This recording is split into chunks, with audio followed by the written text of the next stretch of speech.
అబ్బా! నిమ్మకాయ పులిహోర, కారప్పొడి ఆ కాంబినేషన్ టేస్టే వేరు కదా!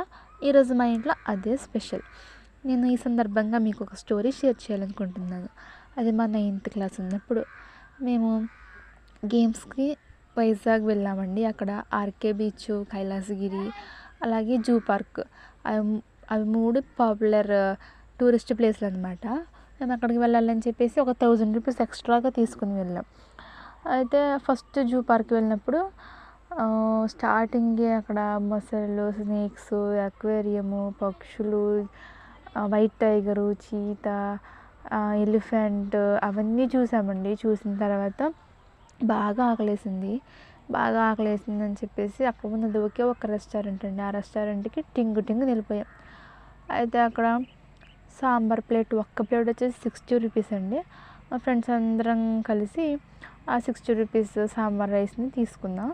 దాంతో మళ్ళీ స్పూన్ ఇచ్చారు. మనకంటే స్పూన్‌తో తినడం రాదు. మా ఫ్రెండ్స్‌కి కూడా రాదు. కాకపోతే బయటకు వచ్చాం కదా! ఎవరైనా ఏమన్నా అనుకుంటారేమోనని చెప్పేసి వాళ్ళు స్పూన్‌తో తినేసారండి. కానీ నాకేమో తినడం రావట్లేదు. ఆ స్పూన్‌తో చాలని మెతుకులు కడుపులో ఏ మూలకొస్తాయండి. అందుకే నేను ఎవ్వరు ఏమనుకున్నా పర్లేదని చెప్పేసి చేత్తో తినేసానండి. మీరు చెప్పండి, మీరైతే ఆ ప్లేస్‌లో ఉంటే ఏం చేస్తారు? నాలాగే చేస్తారా? అదేమో ఫ్యాషను, ఇదేమో ట్రెడిషను. రెండిటిని బ్యాలెన్స్ చేయాలి కదండీ! మీకు కూడా నిమ్మకాయ పులిహోర, కారప్పొడి రెసిపీ కావాలంటే చెప్పేయండి. నేను వెంటనే వీడియో చేసి అప్లోడ్ చేస్తాను. Thanks for watching. మీకు ఈ వీడియో నచ్చితే లైక్, షేర్, సబ్స్క్రైబ్ చేసుకోండి.